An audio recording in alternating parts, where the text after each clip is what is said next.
লোকসভা নির্বাচন 2024 সাংসদ বেছে নেওয়ার ভোট।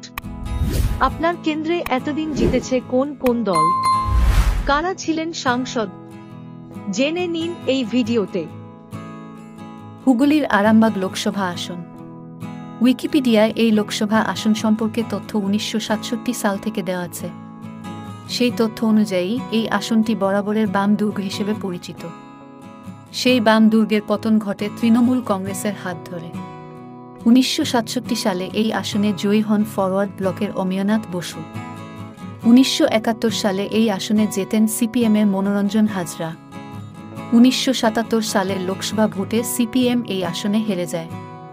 এবার জয়ী হন প্রফুল্ল চন্দ্র সেন। তিনি জনতা পার্টির সদস্য ছিলেন। 1980 সালে এই আসনে আবার জয়ী হয় সিপিএম। সাংসদ হন বিজয় কৃষ্ণ মোদক। এরপর 2014 পর্যন্ত এই আসনে অপরাজিত ছিল সিপিএম। 1984 সালে এই আসন থেকে জেতেন সিপিএমের অনিল বসু। তিনি 2009 সাল পর্যন্ত আরামবাগের সাংসদ ছিলেন।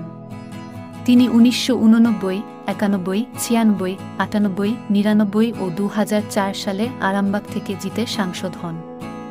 2009 সালে আরামবাগের সাংসদ হন সিপিএমের শক্তি মোহন মালিক। আরামবাগে 34 বছরের বাম দুর্গের পতন হয় 2014 সালের লোকসভা নির্বাচনে।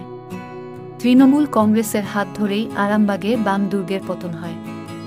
ওই বছর জয়ী হন তৃণমূল কংগ্রেসের আফরিন আলী ওরফে অপরূপা পোদ্দার। 2019 সালের লোকসভা নির্বাচনেও তিনি জয়ী হন আরামবাগ থেকে। এবার আর তিনি প্রার্থী নন আরামবাগে। নতুন প্রার্থীর মাধ্যমে কি তৃণমূল পারবে আরামবাগে জয়ের হ্যাট্রিক করতে? এই ভিডিওটি যদি আপনাদের ভালো লেগে থাকে তাহলে সাবস্ক্রাইব করুন স্বাধীন সাংবাদিক ইউটিউব চ্যানেলটি। লেটেস্ট কন্টেন্টের আপডেট পেতে ক্লিক করুন বেল আইকনে। ধন্যবাদ।